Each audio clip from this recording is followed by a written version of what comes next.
coffee, you know? All right, let's dive into it. Round 2 between GENG and T1 this time around. Side selection over to GENG. They'll start with a Kalista ban.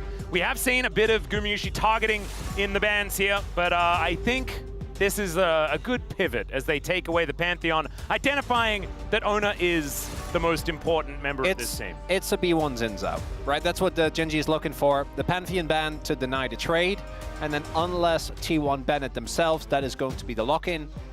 If the Xin Zhao does get banned, I think Azir feels the most likely as a B1 pick, which then most likely will be answered by like Ahri Jace.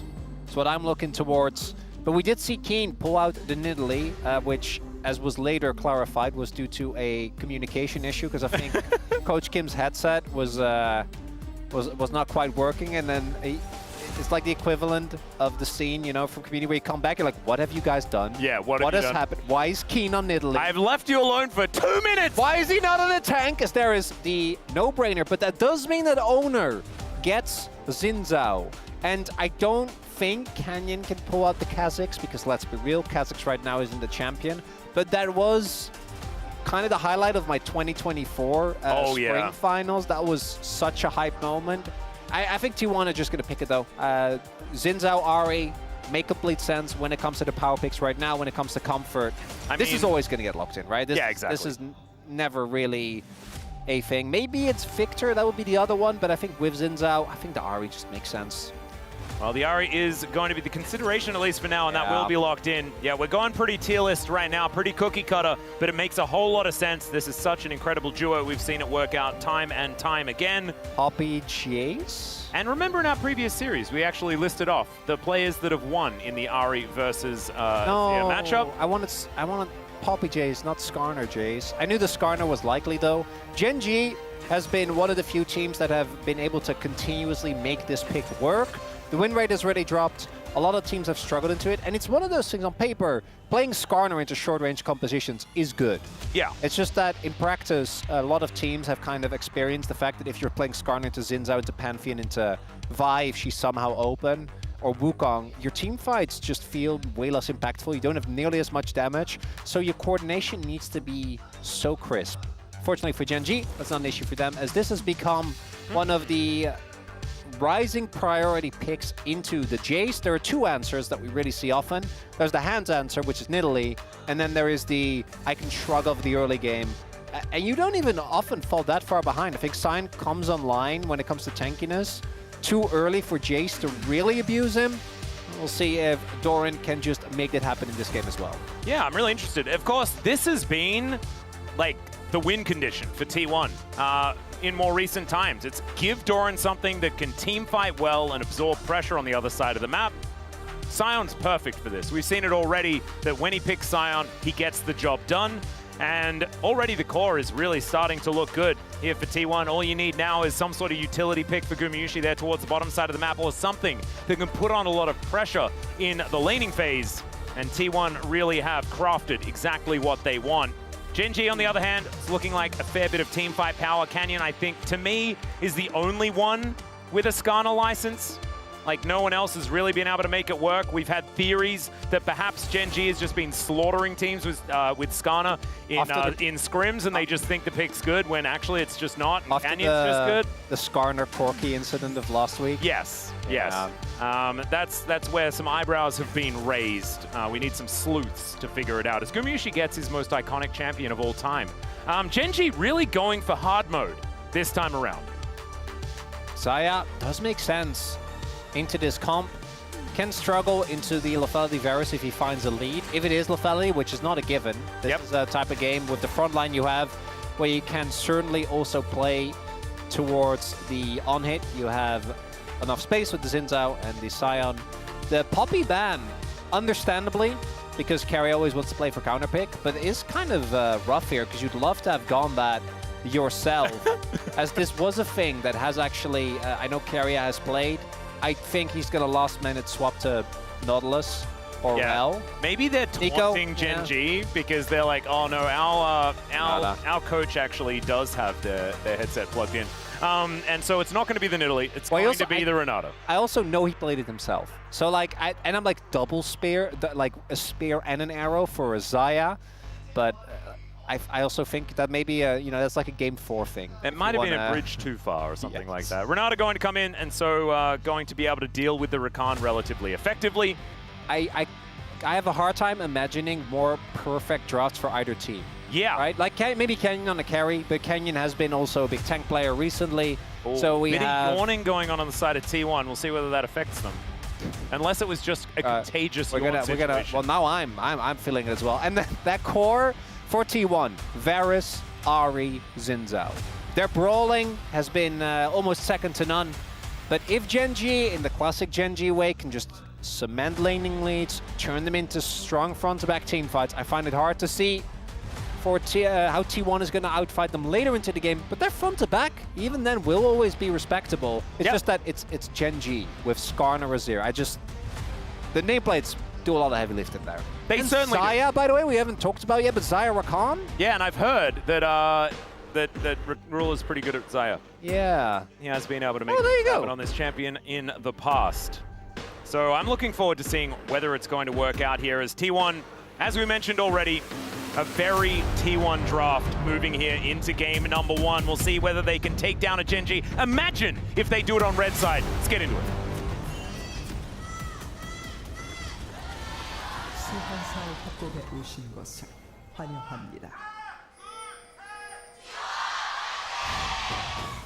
And LOL Park erupts as the T1 fan chants ring through. Of course, GENG, loads of fans as well. And so things are getting heated, one could say, both figuratively and actually, here in LOL Park. All right, let's see whether any early game shenanigans do occur. We can see right now it is largely a defensive start. Doran with a potential roam over. Could be a little bit frightening. But we'll just be able to move back towards this top side of the map. How many grasps is enough? And how many is too many? Well, 3 might be too many. As Canyon's doing that thing where he's playing the champion that really struggles to like make hard steal stacks happen, and then he's gone and picked grasp as well. I love it. Yeah, that was what we saw most of originally, specifically the grasp and Heartsteel Skarner. Grasp kind of then was dropped in favor for the more, I think, more reliable and more consistent Aftershock. But I do also think that if you do get a good Grasp game, it can go pretty hard. And there is a lot of easy Grasp stacks on the enemy team, right? They're all very short range. I think particularly when you're playing into the type of compositions where you need to be very on point with your main engage, you need to go in and like basically flashy or get big engages.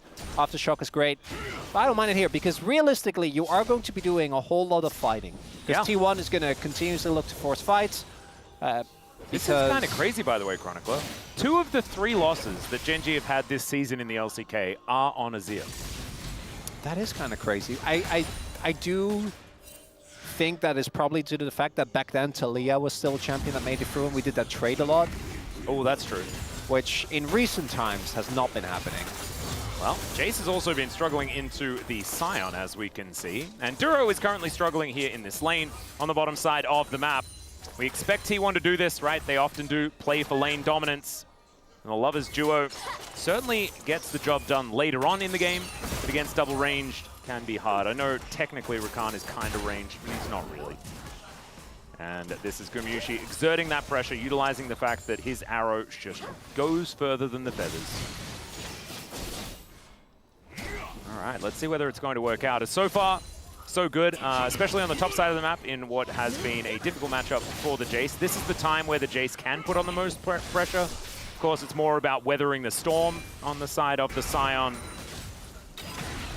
And Keen is doing a good job so far making sure that that does happen.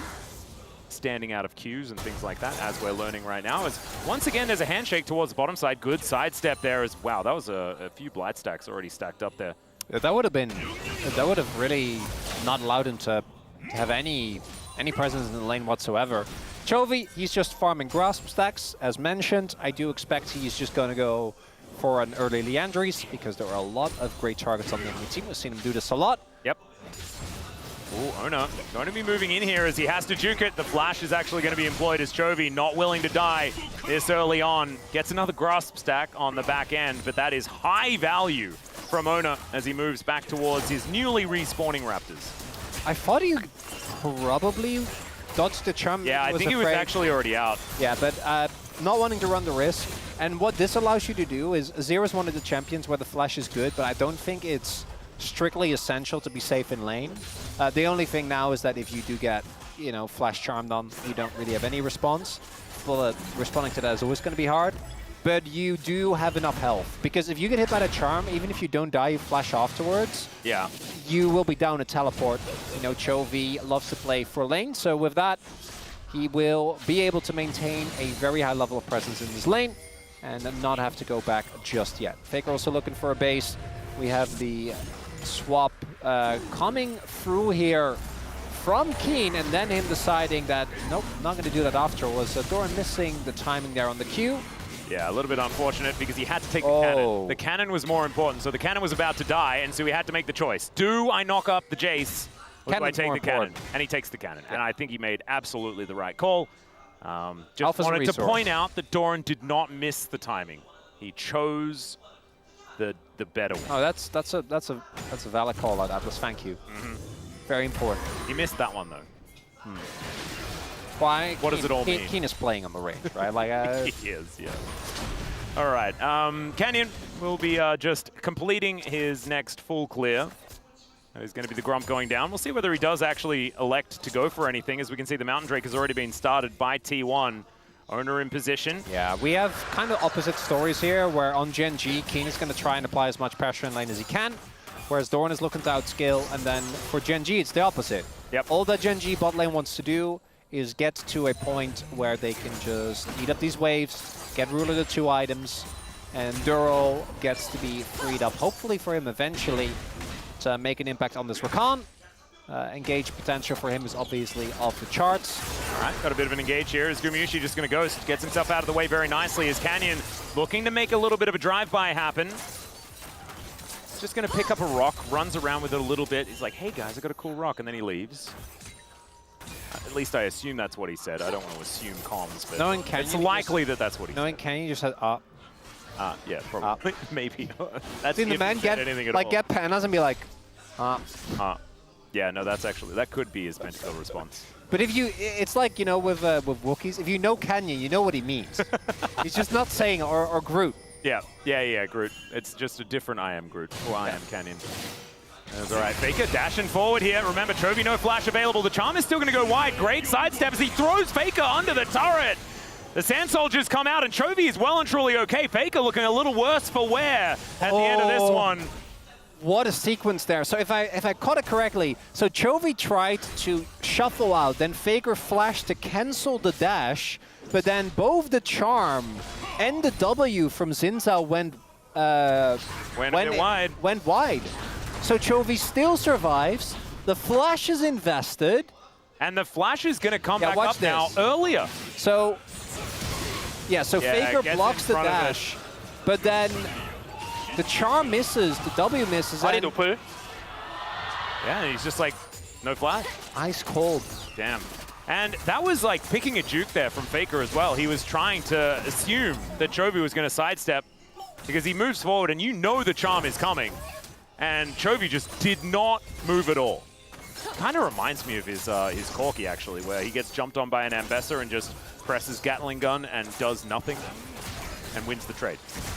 As all right, Logistic Protocol coming on over as Ruler, just barely out of range from that handshake. As Canyon might be able to defend this control ward, and in fact he can. Chovy with some priority here in this mid lane. And right now, Chovy, the big difference here in this game, with that extra priority, with that extra control. But here on the top side, Ruler gonna actually give up on these caster minions, and Canyon able to take that one away. Mistake from Owner. Yeah, no smite necessary. Owner, a little early in the smite there. I think it was down to 40 health. Canyon got it with the big rock. Yeah. Sometimes all you need to do is throw a rock at it, and that's gonna solve your problems. I wouldn't use that at all in real Great life. life advice, Adler. Yeah, not very good life advice. As Chovy not wanting to face check Faker, who's charming, but not charming enough against this guy's Zia. And Ona will be able to secure the majority of the grubs in the end. So that is going to be kill credit. 2 objectives already done. As Keen going to deny Doran that Q. It was a bit cute, but not actually going to work out. Barmy Cinder completed here for the Scion. As much help as possible, pushing these waves back is what he's elected for, but he's down 20 CS, as you'd expect in this matchup early on. And not going to be exactly somewhere you're seeing big advantages grow. T1 still in a fine position. The problem is we're seeing a few of these cracks start to occur. And they've tried to try and put Chovy down, things like this. He's still grasp stacking, as we're seeing, still going about his business. And we know that GENG's composition, and GENG as a team, just get pretty good at winning later on in the game. Yeah. Ready to. Flash now back available for Chovy. Faker's still going to have his on cooldown for a while. Would expect GENG to at least consider putting some pressure towards this Drake, but the second Drake they can still give up. It's really the third Drake where there is a need to fight. Yep. As opposed to maybe we want to. Given the base timers though, I think they are swapping Ruler back down, which would make sense with an attempt to try and play towards this Dragon.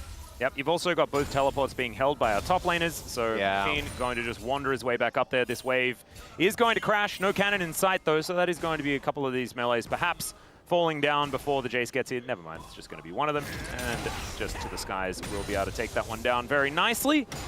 Does allow Doran to set up a little bit of additional vision. Chovy TPing back. Would imagine. Okay, doesn't quite have it yet, but he is going for the Leandris as we expected. Oh, yeah.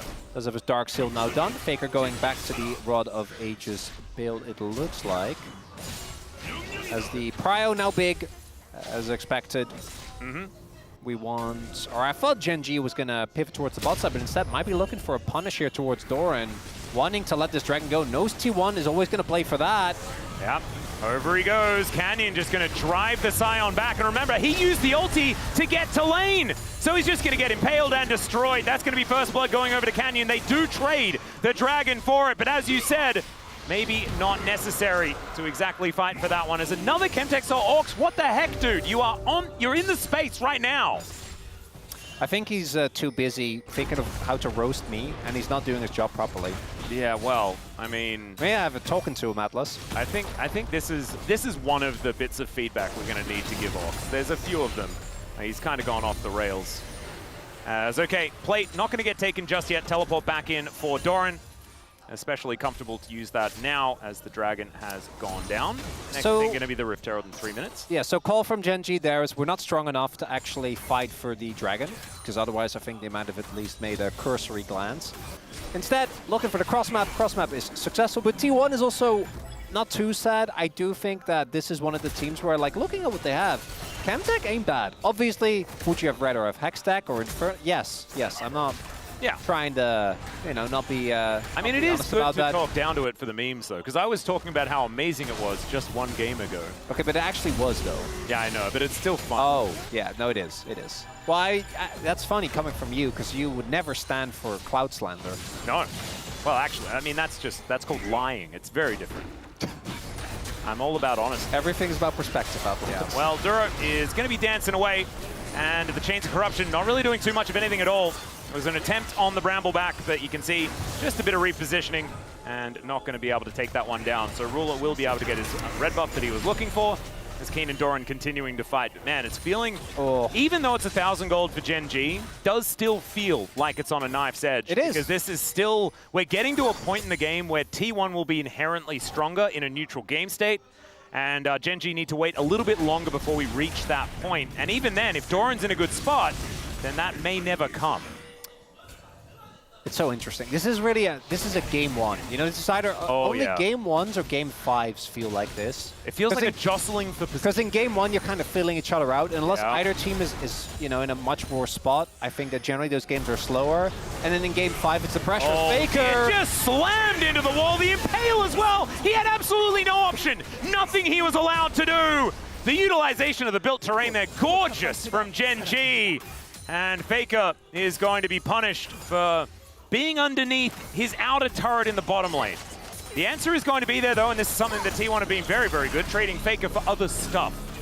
And that is going to occur. Some plates do go on over.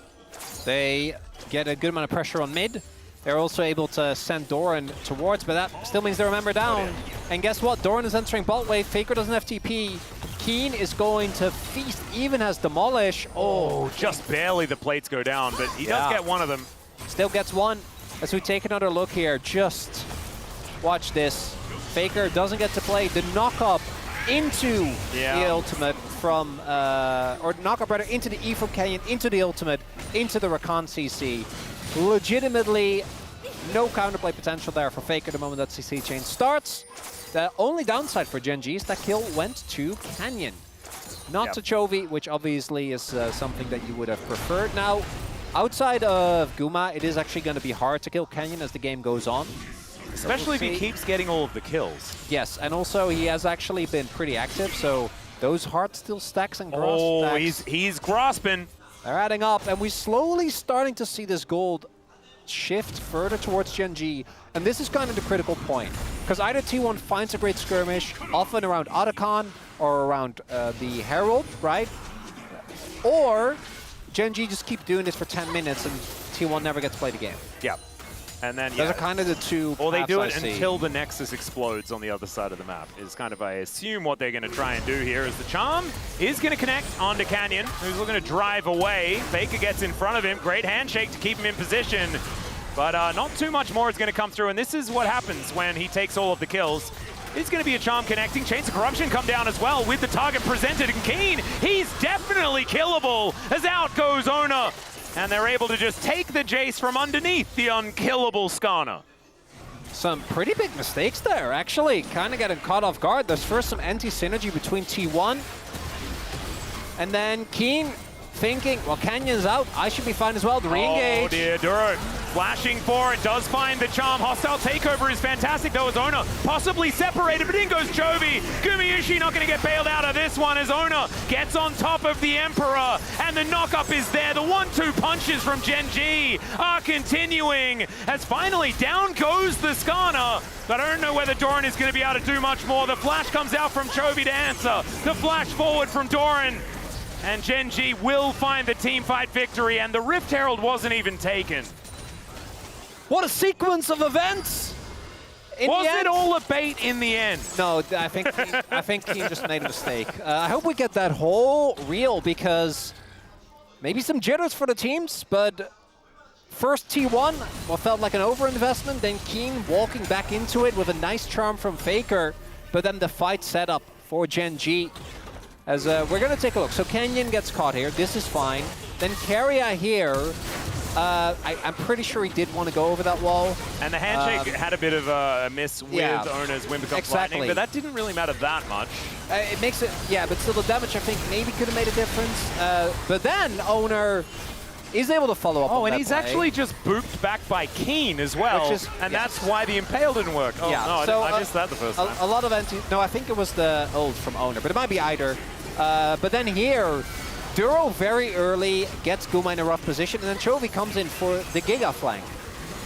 And that's kind of the end of it. Yes, they still take down Canyon, but this is a very favorable trade that I think GENG are going to be really happy with. Also, a lot of sums used, and that means no flash for Guma.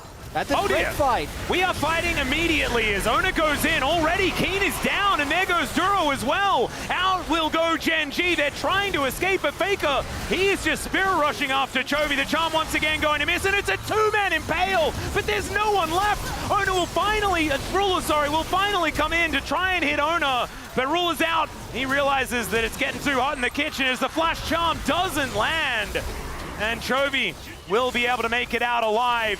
My God, okay, Chovy goes in! He finds Gumayushi and he's looking to try and make his way out those grass backs. Really working overtime, but now he may have put his team in an uncomfortable position. It's Ruler versus 4, and T1 are still running away. You're exactly right, that Featherstorm is so powerful here. As the teleport comes in and T1 say, all right, you can live, Mr. Ruler. No one's taking the Drake, not right about now. It's the Prestige, Atlas. It's just all misdirection. I keep getting caught off guard. Where is Michael Caine to explain everything? We need him! Alfred, where are you? Okay, it wasn't Alfred in oh that my move, it God, wasn't a different one. That's fine, it's the same character. Yeah, yeah, fair enough. So much. So it starts off disastrous for GENG. I think Keen and Duro get clipped by this Q from Doran. So the fight is, or so it looks, immediately donezo. Yep, that's the pin to play. We saw that. I want you to look at Chovy's movement here, because it's actually insane. Oh my Look at God. that! And then as a result, Canyon gets the follow-up, but Ruler isn't quite in a position to follow up immediately. Has to flash out of the Q, which means Owner lives. Chovy then again dodges after the flash from Faker. Going in here, though. That's what I'm saying. Like, that's the actually mind-boggling part to me, because I was about to give Chovy credit for his movement in that fight, and that we've seen him do. But going in there, in that position, that's kind of insane to me. And then the follow-up is that, yeah, the Dragon goes to GENG, but the gold, it's still close to 2K. That's parity to me, Atlas. Yep, and the Rift Herald is going to be attempted again. The amount of ground we got as far as objectives were concerned was 0. But now Team 1 with the positional advantage, they will be able to take it down. The Dragon was secured by GENG, so I tell a little bit of a lie there, but it is an even trade as far as the objectives are concerned. Feats of Strength went over to GENG, though, and this is becoming a little bit of an issue. The guy with a hammer in the bottom lane is just really breaking things. He will not do damage to Doran, though. Oh, Chains of Corruption. Oh, Ruler able to walk his way out. The good old walk strategy. It's been a while since we've spoken about that one, but it works very well for Ruler in that instance. Of course, had Cleanse, so it would have been okay, but Chains of Corruption can spread. So it could have been dangerous. Chovy really leaning into the utility angle here, by the way. Yeah, this is looking like a return to like the classic tank without the Frozen Heart. Yeah, this is just the brand build, no? Yeah, or like Aurelian Soul from back in the day. Yep. And actually, it's the Mordekaiser build as well. When you look at the setup, though, it makes sense, because Ruler by himself is going to probably have enough damage to deal with everything. Only one on GENG that's having a bit of a rough time is Keen. I think that his laning phase was good, but he has been getting caught off guard a little bit more than necessary. And again, Doran is not taking damage. He has Frozen Heart, played Steel Caps. It's just not realistic too much he can do. I would imagine Chovy is going to go for like Void next, and then go from there, because you do really need unless he goes like Rift Maker and like goes really weird. So I think once Ruler has LDR, it doesn't really matter as much, but we are now getting to the point where Sion has so much health, and it might be really hard to get through him in these extended fights, because Chovy doesn't really want to just be autoing Sion the whole time. But we'll Unless see. he probably does, because like the amount of number goes up that you get from that, like the grasp stacks, and oh man, like that's all he wants to do actually, Chronicler. The problem is he might be in range of the Frozen Heart, which could be a problem. Charm is going to come on through as Owner is going to be discovered here as Canyon holds him in place, but this is just a 1v1 happening in 2 different spots. Emperor's Divide to get rid of him as Chovy says, get away from me. And he says yes. Crescent Guard going to keep Owner alive, and in the end, it's a stalemate. What I want to highlight, though, is that even though that fight ended up feeling good for GENG, because of the kills at the beginning, the gold lead still shrunk. Right after that whole sequence, this, though, with Owner not having his ultimate and have it to back, I think this Otacon is always going to be gone. Yep, there's a train. It's the fight afterwards, though. You're exactly right. So it should be this Otacon going down, but there is the flash forward. A phenomenal knock-up from Doran, and he's getting in amongst it. Canyon trying to drive his way out. Let's see whether Ruler can keep himself alive as the Featherstorm comes in. He flashes away. Will he have the Blade Caller? That's the question. As Gumayushi's underneath the turret, he's got the bailout. He is still going to die, as now Keen is trying to get the work done. And yes, you got the Otacon, but it's a 1 for 3. Trade favorable for T1 when it comes to kills, but Otacon, particularly in a game as close as this, I think can actually be a really big win if GENG gets to use the fighting. This time Chovy is just caught, not ready, and there's no smite, so the objective goes to GENG, but the mid lane turret falls. The kills are traded, and T1 rather do a great job of making this gold lead just a little bit smaller as Canyon. Yeah, looks for the Impale, but sometimes just the raw Impale doesn't really work, and that's going to happen again. If you get flash, that's nice. Not getting anything is somewhat rough. As we take another look here, Chovy trying to stand guard, but it's the flash ult from Doran. Yeah. On this Sion that sets it up. All right, Carrier gonna have to flash the Emperor's Divide here as Owner goes in and then goes back out. Understandably so. This game is so action-packed and so close. It's absurd. It was basic. It was 10 minutes, 50 minutes of exposition, and now it's action, action, action, action, action. And guess what? We're about to fight again. Control Ward goes in. Keen able to take that one down. Doesn't find the Shock Blast, though. As all right, Doran will get knocked up. Of course, he's very happy to take damage. He's Scion. And Chemtech Dragon, number 2. No Chovy ult. I think they have to let this one. Yeah, that's going to be Soul Point. They're going to let it go. Soul Point going over. Yeah. T1 not giving them an open. Went down to Goes 1. Down to 1. Yeah, the Charm is going to miss once again, though. As now, fight on a couple of different fronts. As flipping in is Keen and trying to throw away Doran, but he's a brick wall. And now the knockup comes through again, but if you're engaging onto the Scion, it's what T1 wants, unless they're not able to find an inroad. And Doran, he'll try to get bailed out. They will take the Rakan, and the bailout actually works. And now Chovy's trying to free hit. Owner is down so incredibly low. The Shock Plus, they're going to defend him.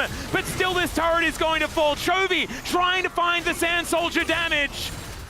And they clear out the minion wave. And T1 will be sticking around. It's a 1-for-0 in favor of T1. They take the Dragon as well. They're trading up. The gold is still there for GENG. But T1 are still getting what they want in this game.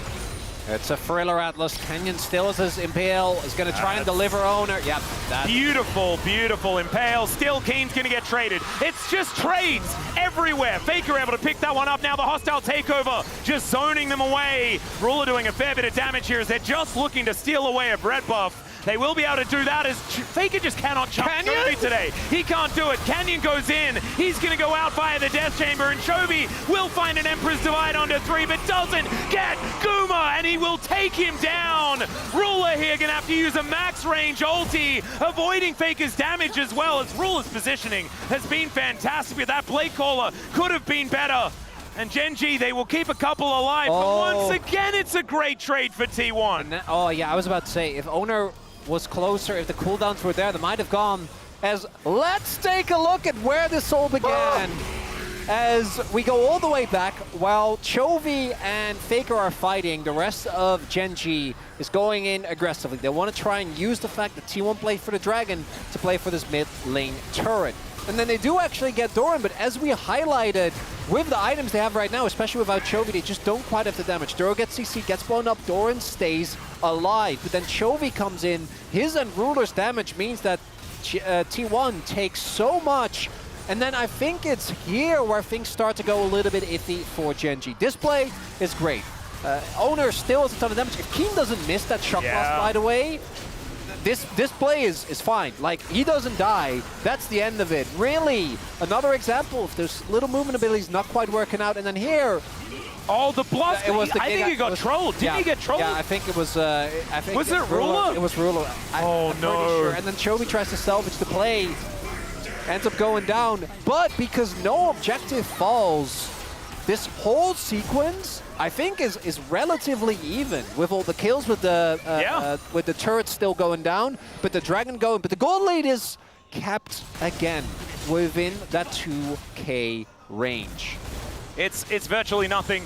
But as this game goes on, the more value T1 are going to get from this Scion. We can see already that he takes a lot of killing. I gotta say that once Ruler hits the critical mass of, he has his IE already, once he gets what I assume will, will be a Mortal Reminder, but once that comes through, if that thing happens to Doran again, wait, he's dead. Like, he will not live. There is absolutely no shot. The Xayah damage will become a much bigger issue, and that's kind of where I think T1 have more pressure on them. Can this comp win a fight late game? Yes, absolutely.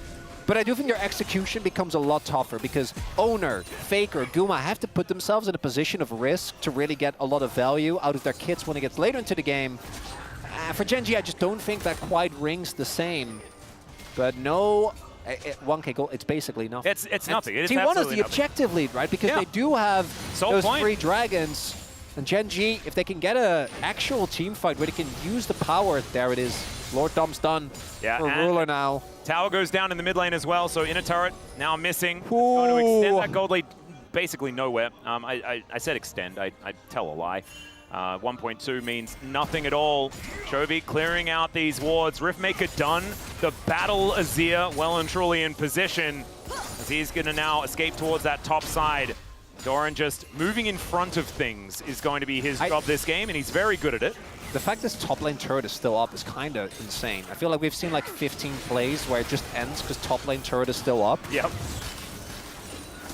Well, Duro might be in a little bit of danger here, as he needs to be careful of Carrier. Canyon moving away from Faker, who finds him on a potential flank angle. Wind becomes lightning, and the battle dance is going to get Duro out.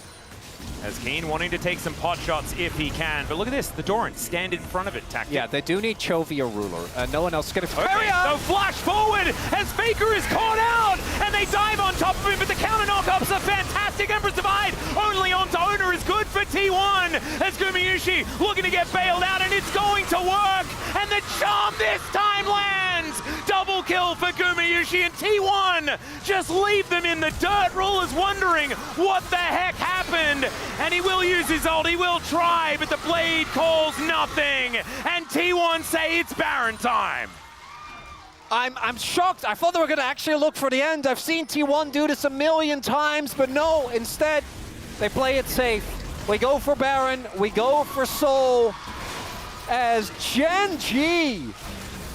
That ult from Carrier, I think, ends up being the game decider. This Renata has been such an incredible nuisance for GENG. I want you to look at the health bars and the bailout value. So this starts off with Canyon trying to go in on Carrier, because if you 100-0 this Renata, you can win this fight, but instead, look at that ultimate.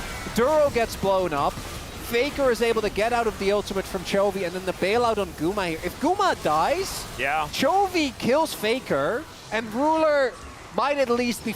you give up the dragon. You lose the soul no matter what, but maybe, just maybe, you can stop the Baron, but instead, Ruler is just left alone. Doesn't find the recall he needed, and I don't know if there was a recall that did get him. And now T1, soul in hand, and a decisive gold lead. Man, what a game. This is game number 1. The Chemtech Soul comes through for T1. They have been behind in gold the entire game, but that stops now, as it is over 4,000, the lead for them at this stage. Oh, the win streak of GENG. Yep, remember 18 games had not been done before. They were trying to extend it. And I don't know whether it's going to extend past this, as T1 here in this first game are looking poised to win. Charm gonna go wide as Chovy finds 3! The Impale does as well, and Ruler is just able to free hit. Down goes Gumayusi. They deal with the turret, but Doran is so incredibly low. Chovy is still going to die in this fight. Canyon is just trying to keep them interested as T1 look to back away. It's a big fight, but it's only a 2-for-1 thus far. Can GENG get more? That's going to be the question as the handshake from Carrier. Oh, lock in the POM already. I don't care who wins. If I ever see anyone say that Chovy doesn't have clutch, I am so sick of it, Atlas. My God! As Faker goes in, the charm goes wide again. And it's a 3-man ultimate on the 2 core damage dealers of T1. Is this enough to win the game? No, not even remotely. Oh, but it kills. Barely avoid. Like Faker almost survived there. It was almost just a 1-for-1. Yeah. 바로스 넘길게. Oh my God. Yeah, he was just like, I found Varus. Into the immediate Zonias to ensure that he doesn't get clipped by the Renata. 다행이다. 야, 이거 아직 And again. 그래도 이러면은 나쁘지 않다. 그냥 300원 손해 정도? We'll probably get a translation of that one for you guys. Yeah, I was waiting for that. Again, all this does is mean that the Baron doesn't end the game.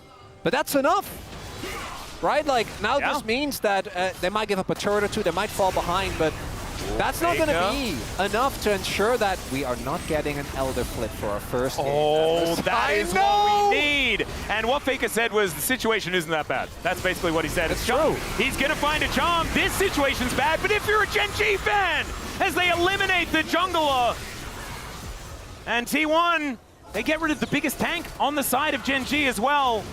Next one going to be Chovy as far as that is concerned. And so now, Doran just able to stand up. The charm is going to hit the minion. as T1 are just fishing for it. GENG have defended this turret pretty expertly, though, as you can see. It has taken and damage, I think. They are going to look for a reset now. Ona clearing out the enemy jungle, and he can without Canyon alive. But like, as the dust settles, it's like 5,000 gold. We're going to see this pick, right? And this looks like a big deal, and I screamed and yelled a lot. But ultimately, like, the dragon was 3 minutes away. The Baron had just been taken. That charm does hit the mark. The big Scorpion gonna get taken down. But this, really, again, the key play was the play on top side, because it meant that the base is intact. It meant that there will be no inhibitor waves pushing into GENG. Quick Blade's now done for Ruler. Even though he's stayed alive in a lot of these fights, also feels like T1 have been doing a really good job of ensuring that he's always on the outskirts, not quite able to do quite as much. Yeah, you can see Kumiushi as well. He's got his Jack shows done. This guy is very, very close to maximum items. This is the on-hit Varus. He can get through these very health-ridden targets that we're seeing out of Chovy and Canyon. Canyon's starting to build up a bunch of armor as well. But Serpent's Fang, love that Keen. Good yep, call. That's a big pickup. As yeah, Chovy fighting against Doran. This will take a while. But it is about both of them just clearing waves into one another. And now, as you can see, with the gold advantages, there's 3,000 in the lead for just Owner against Canyon. That means nothing. So, Chovy will be very close to his flash cooldown. I don't know if Chovy has his flash as well, that's obviously one of the big cooldowns to look for. The other one is Guma, who does have his available now, which means that for the upcoming fight, play like that from Chovy not going to be nearly as easy. I gotta say the parallels of it being Ruler versus Guma, and then it's Guma on Varus, and then Chovy. Yeah. I'm kind of loving it. There's a lot of narrative. There is so much narrative, but we don't have time because the game's too good. It is. So those sums very big. The other one is Keria. Keria to me has been the biggest factor in T1 winning these fights. His ultimate getting an insane amount of value so many times. That and the bailouts is, I think, why we saw Canyon try to like kill Keria in a combo, right? Because if the Renata dies, I think the T1 comp does really start to fall apart. But with how impactful he's been, I mean, he's just been so good in these fights as well. Every single time the bailout is exactly where it needs to be. The ultimate and the, what probably should be the final fight, Atlas, is about to take off. Chovy has a stopwatch. He has his teleport as well, as he's all the way in. Ona taking some shock blast damage, but he doesn't really care about it too much. Remember, Chemtech Soul going to be powerful here as T1 wastes no time. They've started this up. Doran just trying to stand in front. It's looking a little 50-50-ish for now. As on the ward. Yeah, spotted on a flank angle, but they also know he's there because they just got hit by a shock blast. Are we flipping? Are we flipping? Oh God, we are. We're flipping. It's going to be Canyon that locks down the dragon. Owner is in so much trouble. Empress Divide picks them all up, and it's GENG that finds the value. Chovy can rest easy now as 4 are lying on the floor, and Doran is not going to be able to do it alone. GENG not going to be broken in their win streak. They'll move it to 19 instead. The hardest part of any story is the ending. It's not even the end, Chronicler. No, I mean of this game. It's game 1 of regular season GENG versus T1 round 2. Oh my God. No, but like, that can't be. It's just a flip. Canyon wins. The game is done. Do you know what it was, Chronicler? It was a flip. Canyon wins. And that's game 1, ladies and gentlemen. The Nexus will be taken down. Oh God, I can't do another like there's 2 more of these. There's 2 more of these. This is his 4th day of casting, GENG. Can you chill? Do you know what? As far as like birthday weekends are concerned, this is a banger. This is probably one of the best that we've had. And I've had most of my birthdays during MSI. I'd still take this. It's just all LCK teams. I love it. Oh, that's the dream, God. Atlas. Oh, T1, so close, yet so far. And couple like of pivotal moments. Yeah, and if you're T1, right, you are standing in that coach's booth and you're saying winnable. 100%, like they were winning. And then like Chovy gets 2 of like the best sweep angles that he's found. 43,000 damage on this Azir. But you can see that dip. That dip when T1 gets that moment. Oftentimes, the series is just over. GENG, though, they found their window. They got to that Elder. They won that flip, and they win the game. What? I have no way to describe this, you know, because I can't say challengers. The level of gameplay was just too much. A little bit too high, as that explains it relatively well. Chovy having an incredible game here in game 1, but it's Fearless. It's going to have to be on different champions as we move to game 2. We're going to take a short break. When we get back, the Space is going to have the pleasure of breaking that one down. Then we'll have game number 2 for you. See whether we're ready.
뭐야 매운 거 너무 많이 받았네.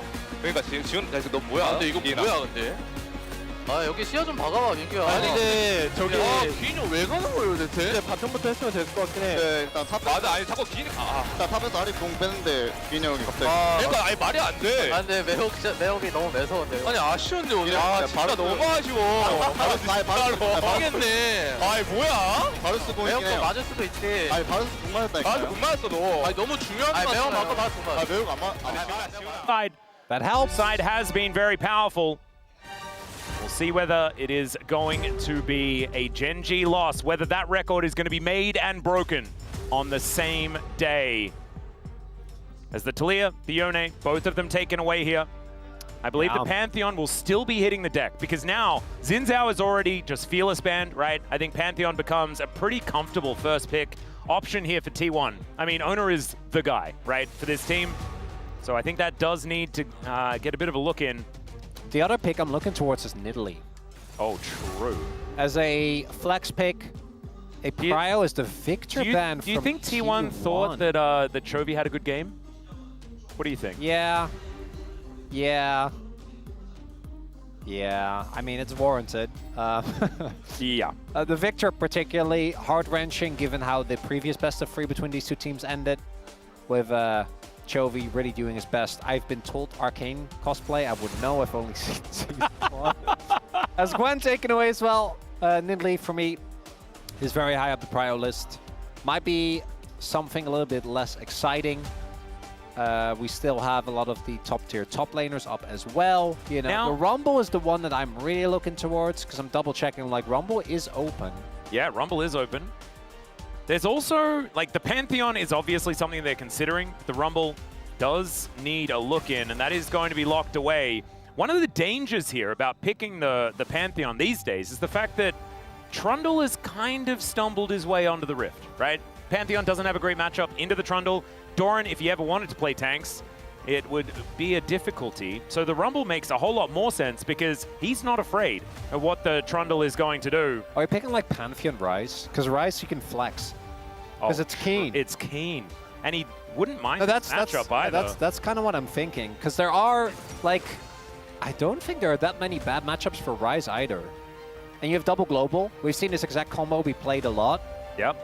What makes sense to me, Corki's still up as well, which I don't think we're going to see with Pantheon, but I need to say it because it's Chovy. That's true. And he's the only guy that seemingly still thinks the champion has value. Galio is also up. Yep. So you can man drop and gargoyle drop at the same time, but instead, it's going to be the on. And like, if there's ever a Trundle angle, this is it. Yeah, this is better because now GENG didn't pick Ornn into Trundle. Exactly. Did happen last time we saw it, to our dismay. Makes me kind of wonder what they want to do for support. Because to me, an Ornn pick signals we're going to counterpick something for Duro.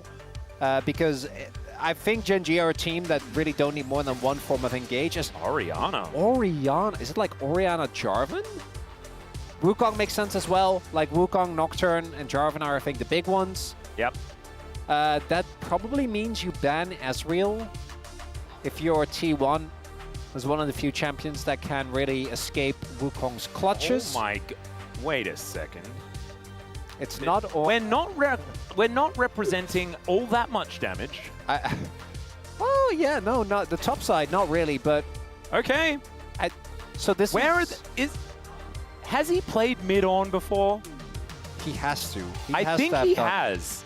I'm pretty sure he has. I remember. I think I need to do. I need to do my due diligence. You go look it up. Because obviously the reason we're saying this is because Galio is also a good matchup into the Rumble. We've seen that as a counter a lot. I don't think that's going to be the case. I think it's just going to be Keen on the Ornn. Keen had a dreadful game on the Ornn last time we saw him. I'm pretty sure that was the LCK Cup Finals against Homa Life.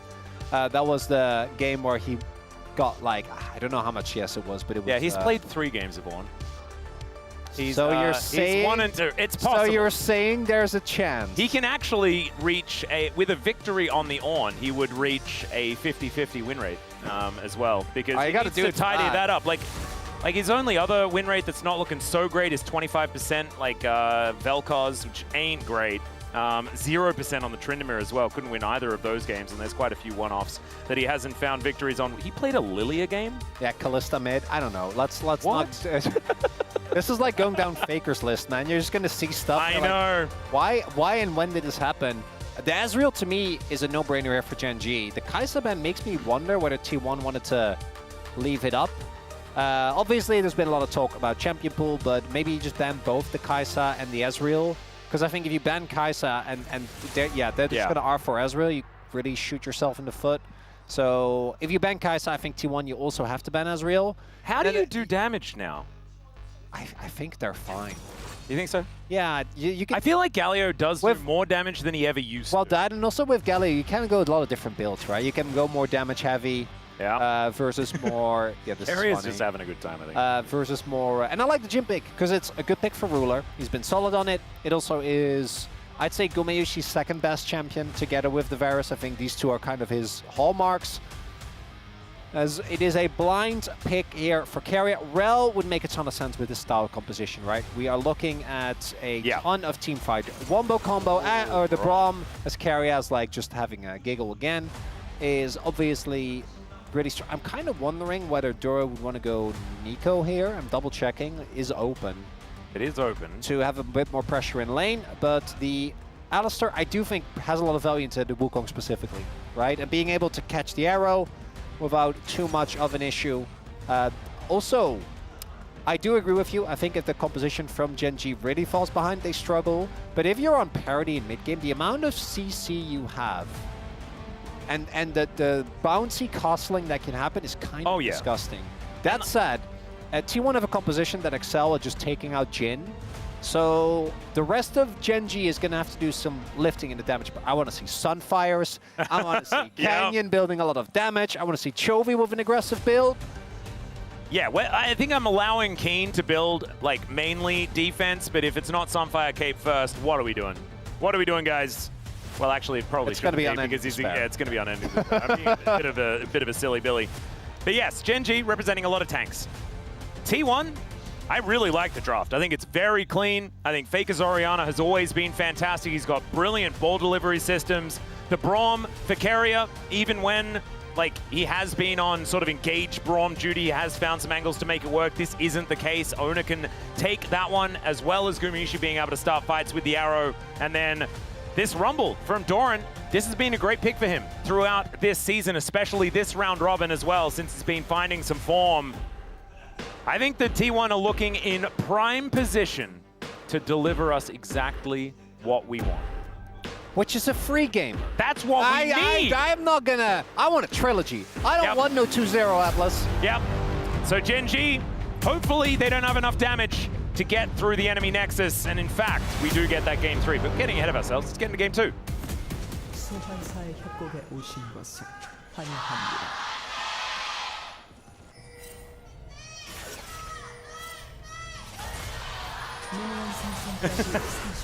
The train driver on, absolutely fantastic. Is already Gumayusi taking a little bit of damage and does have to use his ghost. And starting W.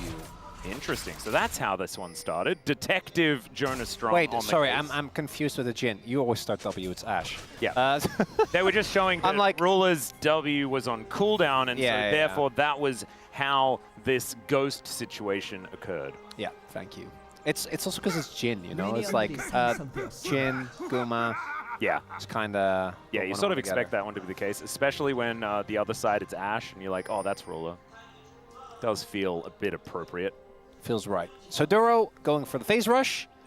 On Alistar, we have Chovy phase rushing as well. So particularly for GENG, this goes back even to, I think it was like 2022 or 2021 Damwon for Canyon. He's one of the few players where I'm like, no, his Pantheon, that's a late game Pantheon right there. I can see the lines. Yeah, and also, like, this is, we are hearkening back to Carry Canyon. We need Carry Canyon. In this game, he has to, yeah, for sure. Yep. As, yeah, we are level 1 Alistar, so obviously...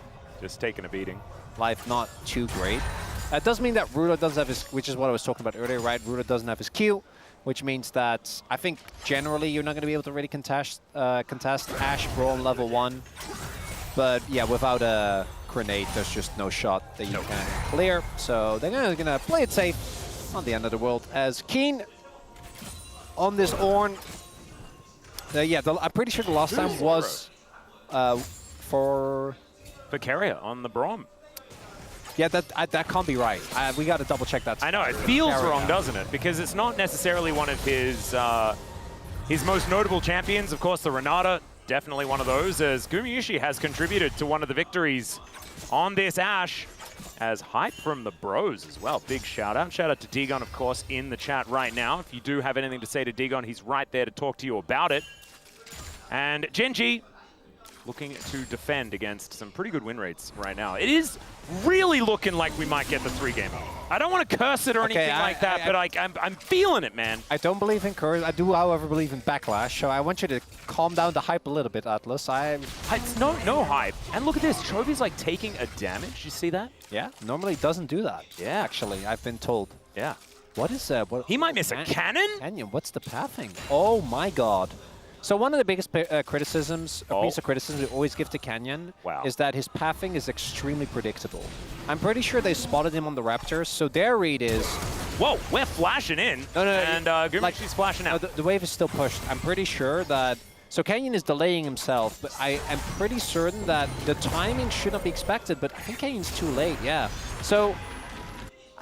I'm not sure if Duro would have had to held off longer, or whether he was just trying to force and then hope that T1 still would play forward. But now you're just approaching normal scuttle timing, right? So the bot lane would always back off, and the wave was also not really in a position where I think it was a big deal for them to just let it go. There's going to be a couple of minions that will go into the Abyss, but we have to swap 4 minutes in. These early swaps have still been done by some of our teams. Yeah. Gumayusi making his way there towards the top side of the map as Doran playing pretty aggressively. You can see Keen already getting taken down relatively low. 2 biscuits sitting there, although they're not as powerful as they used to be. The Ash Gang? Yeah, that's an odd one. No, sorry, that was, they know about that was the TSM jungler. Teleport down towards the bottom side of the map. The original general. Oh, yeah. Actually the original general. Didn't wear the trash bag all that often. And, yeah. Bay life. Okay. GENG With Chovy here pushing up in the mid lane, doing his very best to stay in parity, able to tidy up these minions. Justice punching away as Faker with a phase rush of his own, actually, able to follow this Galio, who is desperately looking to try and go for a reset. Look for a cheeky one, of course, had already used the teleport, so needed some good timing to be able to get back and remain in good standing. Had to cancel, as you can see. Skeen down towards the bottom side and already taking a bit of damage here from Doran. I just want to see the first train. I love this skin. It's one of the best skins in the game. It's so good. All right, Taunt going to come through as Chovy is quite low. Clockwork wind-up, ladies and gentlemen. He's also this stage of the game is dangerous. quite fast, fortunately for him. Yeah. Doran just going to drop a barbecue on this minion wave, and that is going to cook it, as they generally do. Canyon, in the meantime, is continuing to farm, as is Ona. And T1 have now positioned their bottom lane towards the top side. So once again, it is quite a slow early game. But this time, look at that Dragon Atlas. Oh, it's not going to be another Chemtech Soul. There you go, Orcs. Not this time, buddy. He did look like he'd watched the game when they were on the space. Like, when they were breaking things down, he was speaking about things as if he'd seen them before. We know it's only a moment of weakness. Yeah. You know, and he does tend to get distracted, as really do we all. Stop tweeting at him, guys. It's not the call that I was making. I thought it was. That's going to don't deny a mind it. cannon. That was a good one. Canyon here towards this bot side. So Dragon is a... Oh, Canyon does get it. Should get it with the Q.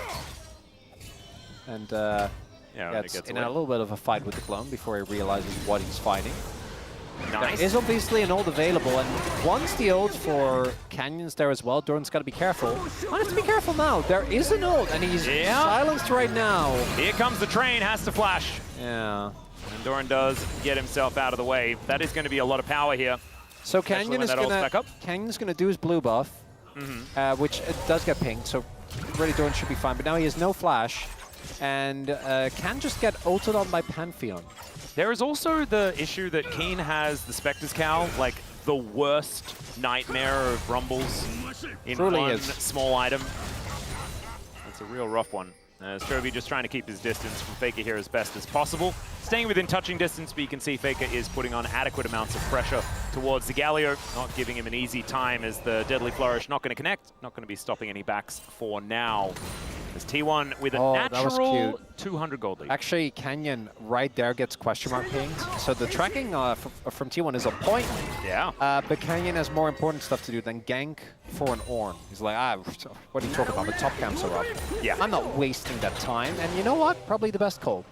I think Doran was still relatively healthy. Keen doesn't have ult. That's a lot of damage that you don't have, like a brittle proc, so not going to risk it as Chovy. I'm really... Okay, there is Faker. Gets ulted. Yes, stopping Chovy's back with a shockwave. That's sending a message. That's asserting dominance right there. As there's a Grand Starfall. Okay. It's for tempo, right? We just do Drake? No, we don't do Drake. Ooh. Yeah, because he went for a swim. Okay, so he is doing Drake, but I think they can stop him. Yeah, they're aware of this as well, because Keen and Chovy both want a base. Yeah, Chovy's not being allowed to base. Yeah, this Dragon is not going. Arrow. Not happening. Will fly down, and it does just, you know, they scout the river. And that is just going to be thanks for the leash for T1. Canyon? Wait a second. Oh my god, no, you're not allowed to do that. Well, you're not allowed to get away. That is absolutely true. And in fact, it is.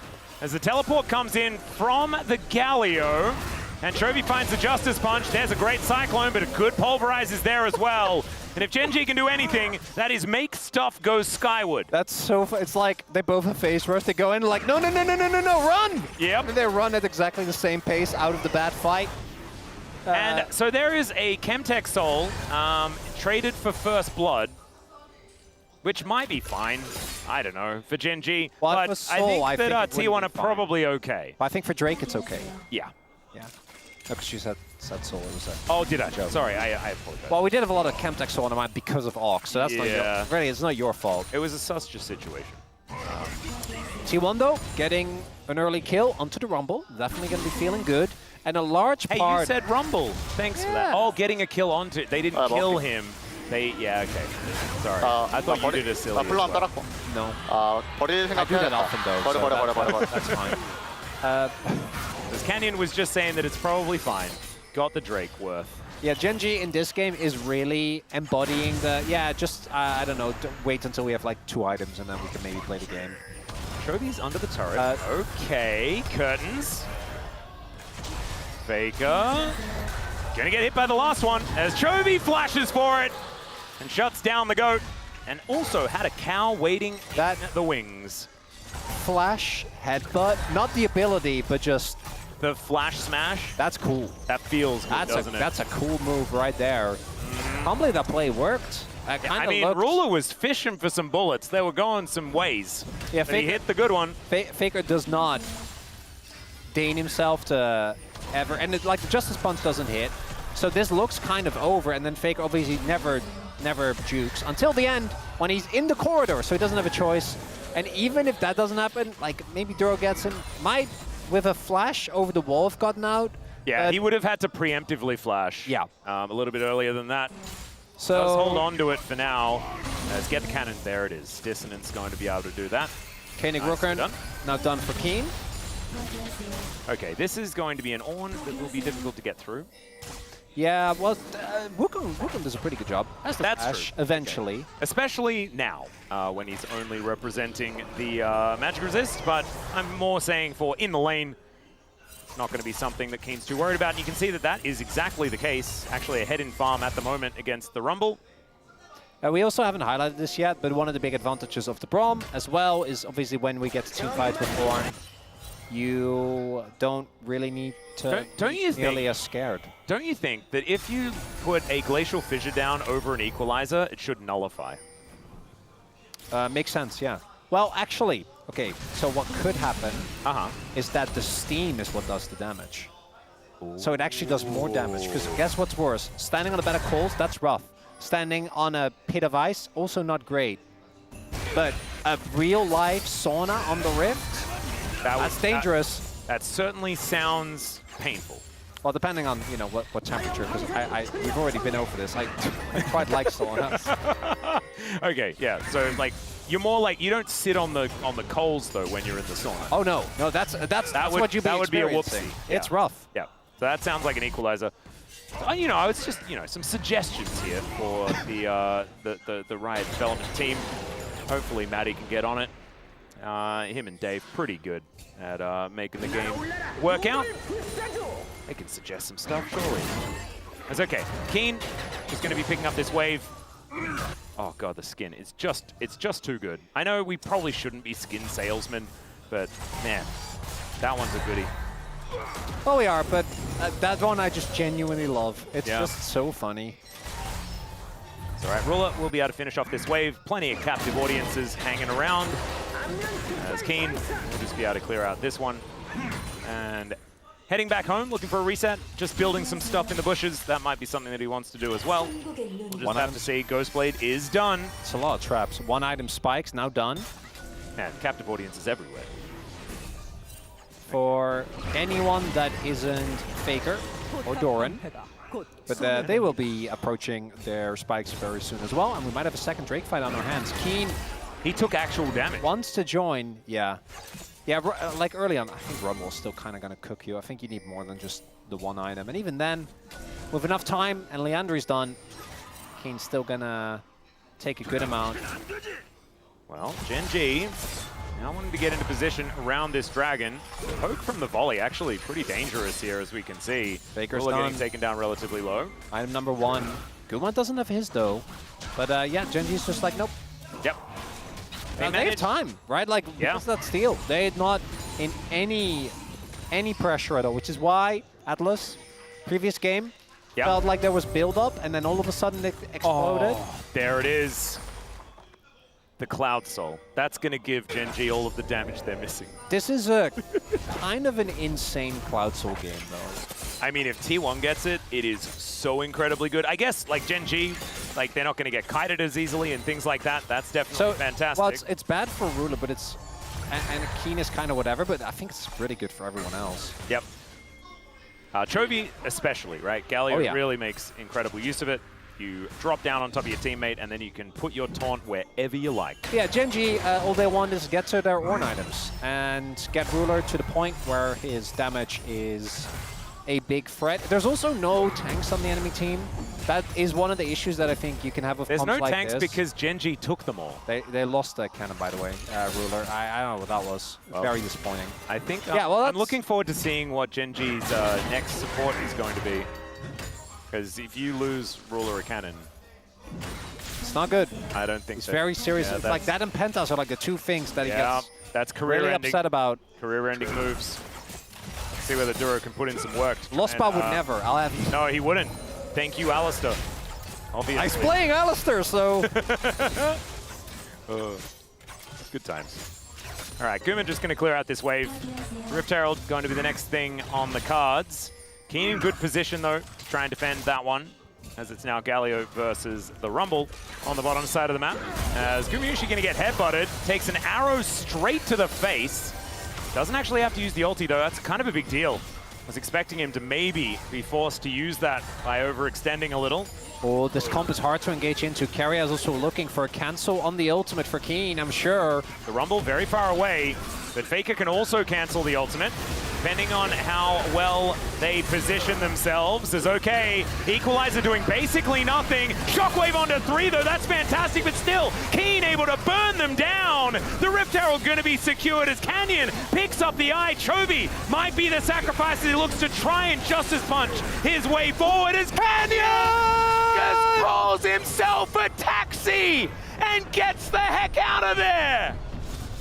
Oh my, are you gonna go for a charge as well? Takes the turret, and he's still gonna die. Gets a flash out from Carrier. Oh, you get back in, you are not allowed to do that.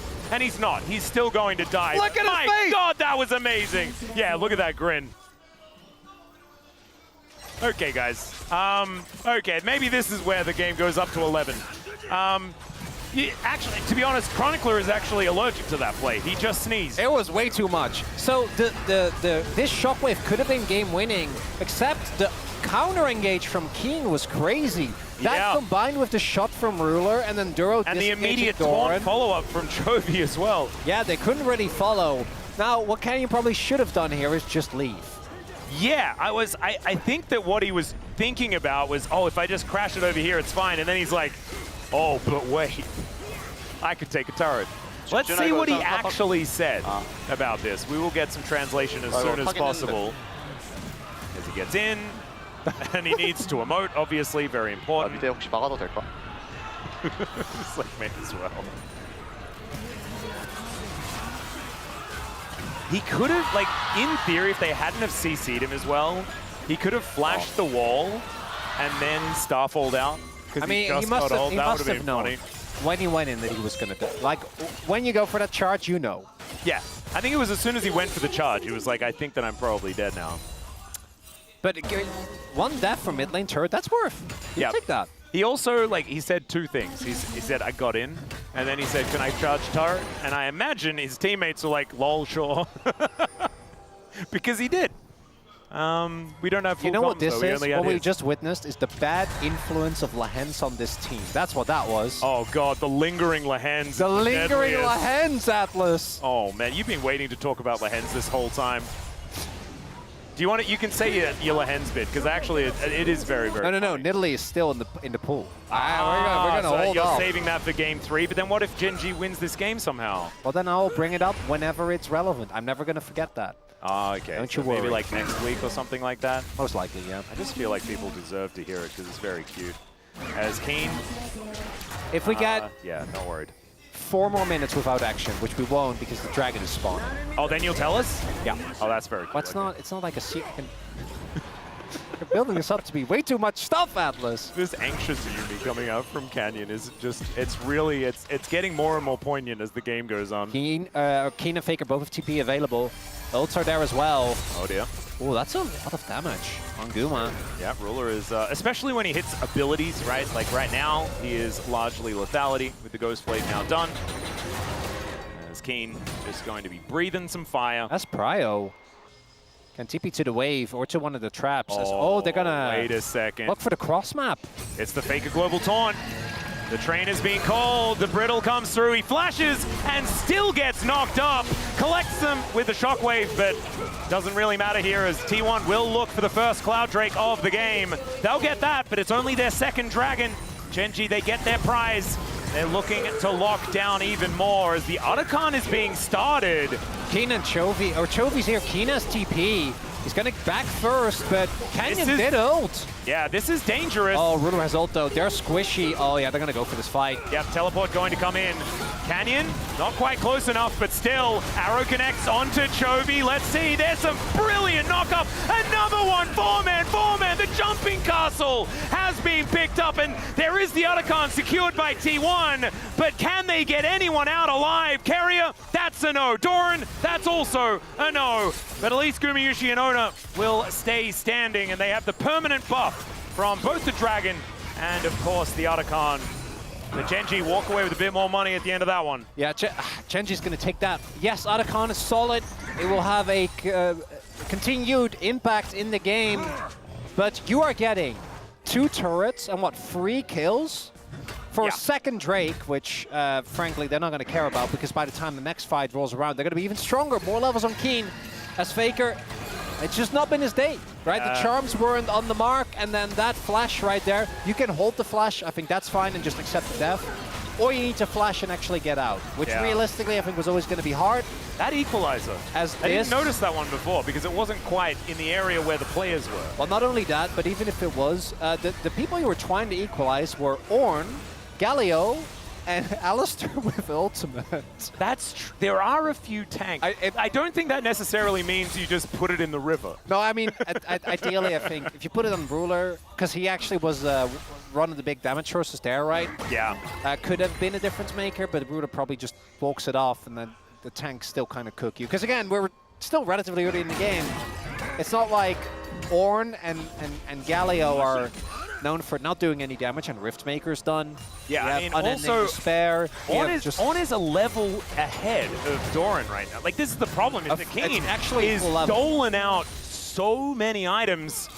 You got the Sundered Sky, you know, already upgraded, as well as Keen, who'd already made his Rookern even more Kanic than it was before. This is all building up to when T1 finds the comeback team fight.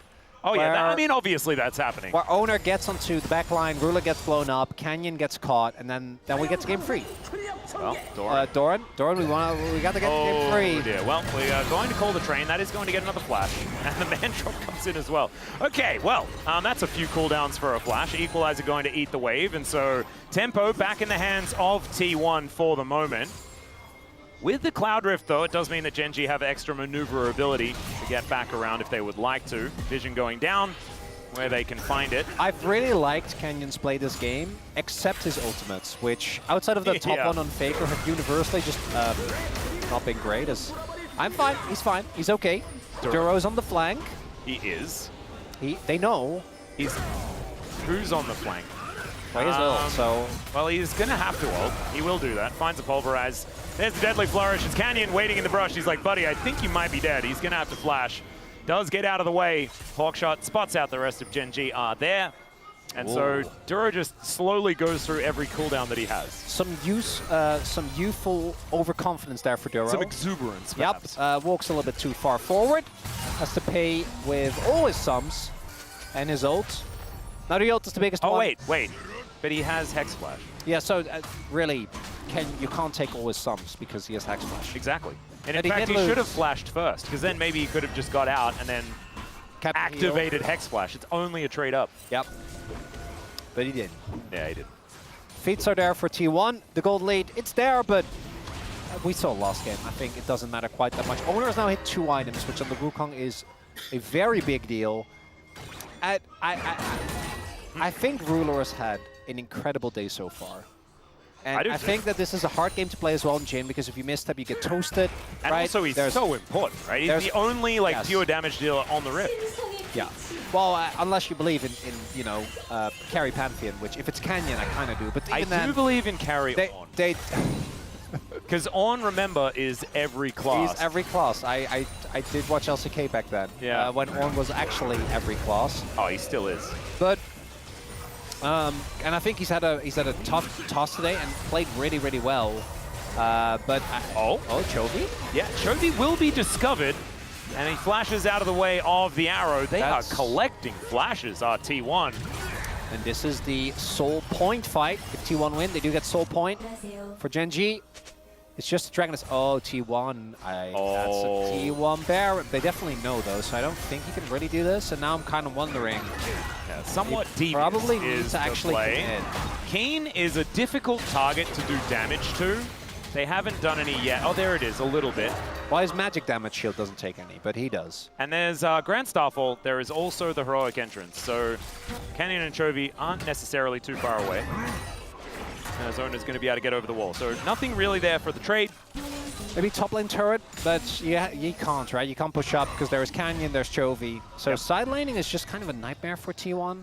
Because if you try to side lane, 2 people will be there instantly. And then, really, I want you to think about, you're just a guy, you know, you're just trying to push a side lane. And then you hear the Jhin ult sound. Yeah.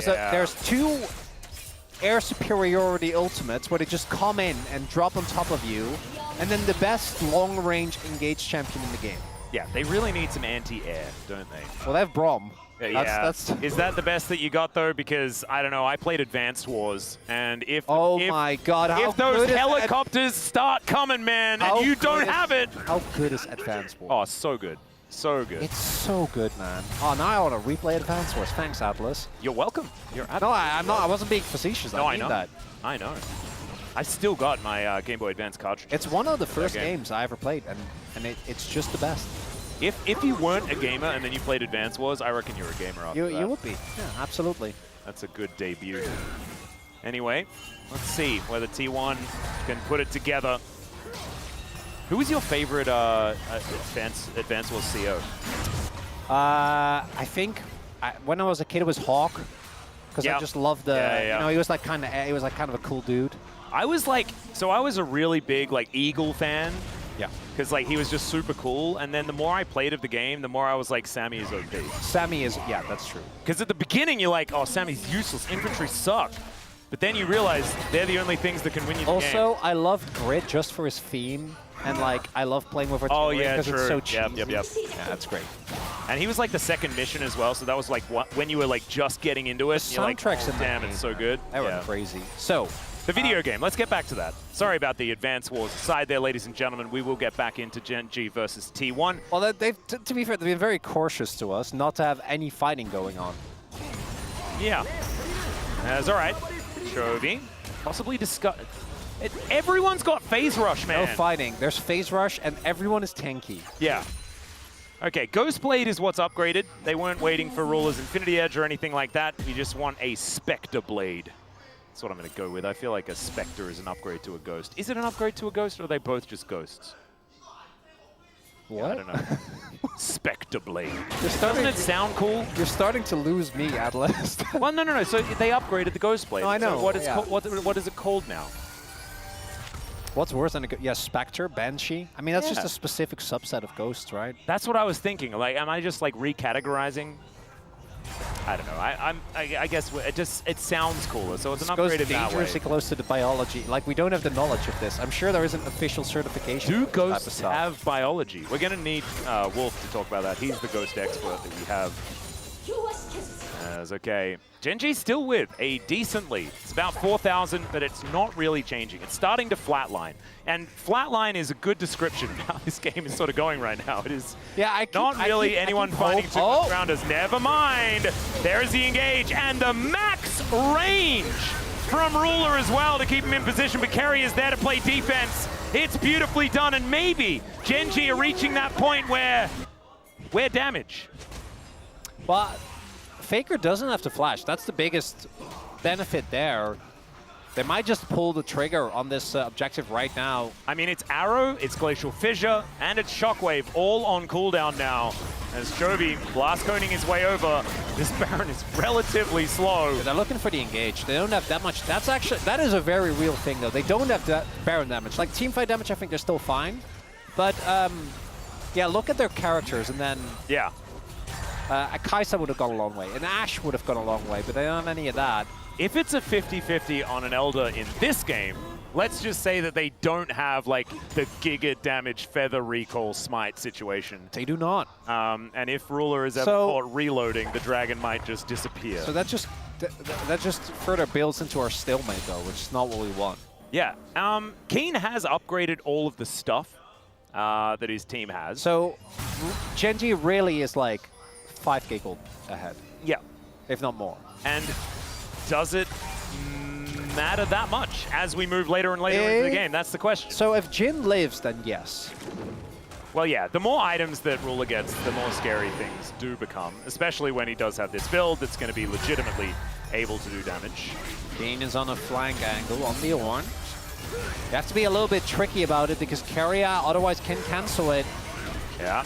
Oh, yeah, they do. They just want to get the door. They want to get the door so bad. Well, Keria isn't putting it up, but that does mean he's taking a lot of damage. Yep, and he can't. He can't put it up, right? Especially not with Keen out of vision. Gonna get breathed on here by Ona just a little bit. The rest of T1 coming on over, trying to offer the damage if they can. Canyon wanting to assist, and he gets over the wall. There's the Cyclone. Canyon flashes out, takes so much damage, as now Keen calls the Ram, and of course Kerry is there to block it. The Dragon is gonna get taken, and the Curtain Call is just gonna be unanswered. A four-man knock-up yet again, as the heroic entrance this time does nothing, and the Justice Punch is blocked. GENG, they lose their Gargoyle. But it's just Gargoyle for Dragon. It's Elemental Animal in trade for one another. And once again, we have a relatively even trade. And Canyon's alive, so I don't even think they can do Baron! That was the promise of action, and now that's the delivery, Atlas, as we take another look. T1 make the Look call. at how much damage Canyon takes here, by the way, when he can- goes over the wall. Yeah, we can actually deal damage to Keen, they My do, and then God. Keen is trying to help his buddy, which doesn't work out. And this is the first time I feel like there actually is a lack of damage, right? Because look at this engage from Duro. So Chovy stopwatches the ult, 4 men, but there's actually no damage. Yep. Doran just has a nice stopwatch in return, and that ultimate meant that the rest of the team couldn't really follow, so Duro could only assist. That Equalizer cut off the entire road. Imagine like being Ruler in that moment and just seeing the dancing One grenade grenade. potential. Oh my God. Yeah, but he couldn't Nope. do it. Absolutely not. As Chovy going to be able to pick up this wave towards the bottom side of the map. So Soul is imminent now for GENG, Yep. but they don't have it yet. And also, unlike an Infernal Soul Hex deck, I don't think this wins you the game automatically. Oh no. It doesn't solve the damage issues. It gives them positional options, absolutely. And of course, like, Chovy from here on out is probably just going to be building damage, right? So the Galio is going to get more and more scary, but Keen is going to get less and less relevant as far as his damage is concerned. Ruler does have the Lord Dom. Oh, the window. Yeah. Here for T1, Canyon might have to sacrifice his life. Well, there is the Grand Starfall. Okay, Call of the Forge God as well, gets a triple knock-up, and the steal on the Baron for Canyon at the same time. He's got a GA, the curtains are being called, and maybe it's on more than just this Baron fight. Maybe this is the game winner, as Faker is getting encroached on, will get taken down, and Doran, he only has a sliver left, and the Deadly Flourish, it's named pretty well, but that last bullet, that's going to do it, and the poor man with a door is unable to hold it here for T1. Who needs more damage dealers when you have Ruler on the chin? So much damage, but for me, those steals from Canyon Atlas. My The goodness. timing, absolutely perfect. And on this that. time around, the Braum wasn't there. He wasn't there to block the train. And GENG, they just drove right over the top of T1. They'll take down these Nexus turrets. They will move their record here, their LCK record, to 20 games in a row. And they will continue to make history here in the LCK. They are not stopping here today.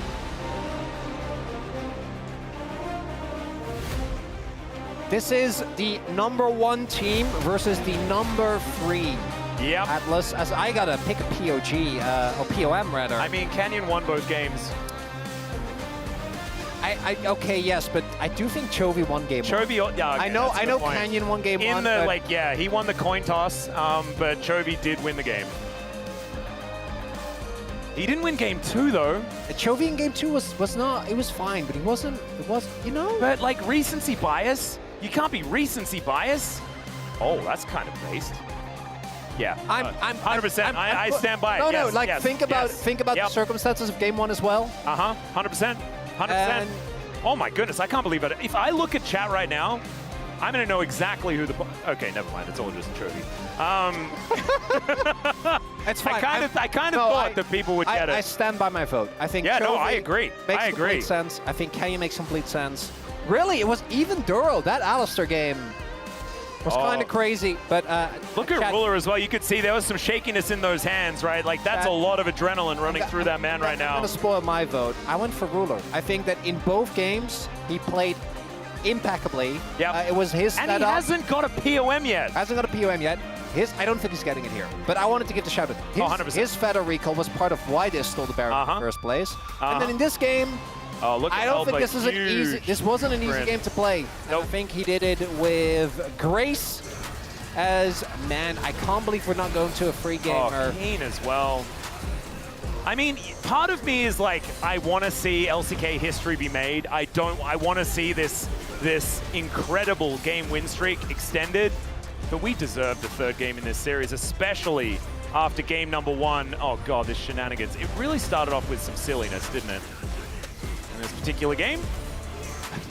Canyon. Oh my gosh. Oh. Yeah.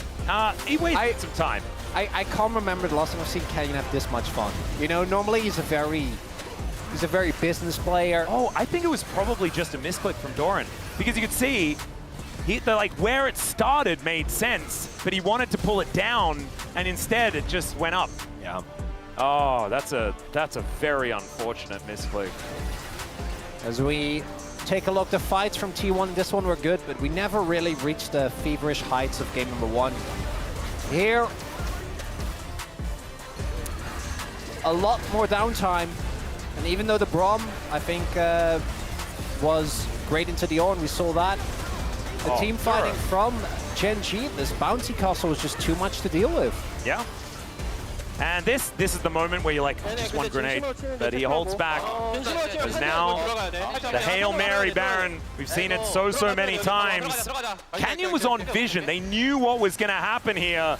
As Carrier not able to stop it. That was from like 1337, by the way. Like the timing on that Q, and that was about as perfect as you can do it.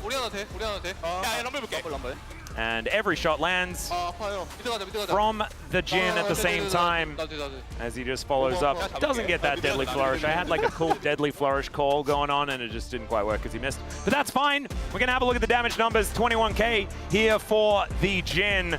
Gumayusi doing most in the game but unable to actually get over the line. And we were mentioning, and I was especially talking about this a lot, was the sort of lack of damage situation. That never became too much of a factor in this game. And Keen on the on, absolutely fantastic. I do still think there was a trundle angle, but they didn't take it. Chovy going to pick up the player of the match because, you know, that Azir game was honestly, like, that was player evolution. That's what we got.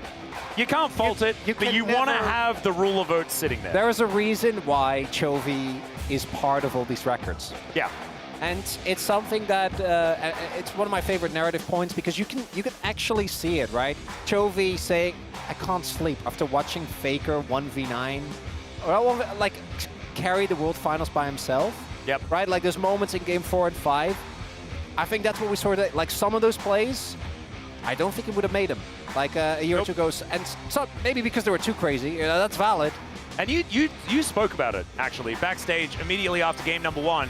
And it was the fact that this is what he set out for himself, right? This is the goal that Chovy had. I want to be the guy that makes those big plays. And to see him do it twice in that pivotal game 1, an incredibly important victory, of course, because they were on the blue side selection. They needed to defend that. And also, going into game 2, after having your record broken and all this sort of stuff, it's going to be a very different mindset than what we saw in this particular game, number 2. So, oh man, yeah, important game for Chovy there, that game number 1. This one, Galio, often a very, very good pick for him. Don't think he was the main character. Honestly felt like it was a huge team effort. This vote was for game 1. And that's maybe a bit of a step up from we've had a lot of recency bombs. Defending the recency bias with a Chovy vote. Is it even recency bias defense, or is it when in doubt Chovy? I went for my Lifetime Achievement Award for Ruler. I stand by it. Yep, and now we get to hear from Chovy as well. So here is Dear for the interview translation. Thank you very much, guys. This is Dear for the POM interview translation, joined by Chovy on the side of GENG. Congratulations. Thank you. You have received POM once again, and you are now at 900 points. How do you feel? It wasn't an easy match, but I'm grateful that we're able to win. And I didn't really expect the POM today, but I got it again, so I guess my thoughts were, oh, I got POM again. And GENG has reached another milestone. With 2-0 victory today, you have reached 20 consecutive wins in a single LCK season, and the most consecutive wins with 22 wins in a row. So how do you feel about this milestone? I feel like it's really fun just thinking about how GENG keeps breaking their own record. And whenever there's a record on the line, I always get a little scared, but I'm just really happy that we're able to secure another one. You know, we got an endless cycle of jaw-dropping, high-level gameplay today, so, you know, if you win a game like this, is it even more rewarding? You know, rather than feeling rewarded, I feel like I just realized that there are so many room for improvement and there's so many aspects that we can work on. And in game 1, we have to talk about your Azir, where you didn't go with Nashers, but built your items around health, like Leandry's, Rylai's, and Riftmaker, and you had an even higher health than your own Skarner. So what was the reasoning? No, I was just experimenting, and I felt like this is a pretty good build and itemization, and I think, you know, whenever you are in the game, I think it's just really important to sort of synergize with your team and then provide that wombo combo. And, you know, it worked because we won. You know, we noticed that you were dodging so many Ahri charms. So what is your secret? Because I have been playing a lot of Ahri games, I think I sort of know, my body just knows when that Ahri is going to come in, engage, or charm. So I'm always really well aware, and I always have my eyes open for when the Ahri is going to come in to charm. And in game 1, T1 actually flipped the gold lead, took 4 Drakes and Baron, and you guys were on the verge of losing. So let's take a look at this one highlight with your super toss. Can you walk us through this? You know, someone told me that Varus didn't have Flash, and I think our team as a whole were aware that we had to open up a team fight here. And I think the enemy were just coming in after looking at our team's skills, and I think that's the kind of the angle that we try to catch out. And after winning game 1, looking at game 2's draft, it looked like you guys lacked damage dealers. So what was the main point of this comp? No, after we completed the composition, it just felt like we would be doing a lot of passive dealing, damage dealing, and it looks like, you know, the enemy actually didn't have a tank either, and they didn't really have a lot of good side lane pushing. So in the end, I think we just decided that the gameplay would be focused on the late game, and that actually was quite effective. And there is another player who did an incredible job today, who pulled off an incredible steal in games 1 and 2. So yeah, I mean, yeah, Canyon definitely does tend to steal a lot of objectives. He does take a lot of, steals a lot of fans away too. You know, he's a really good stealer. He's a thief. And next up, you will be facing the second place team, Hana Life Esports. Now, Hana Life Esports is doing a very good job and their performance is quite solid, so we'll have to make sure that we are ready for them. And that's the end of the interview with Chovy, and back to the space. Thank you.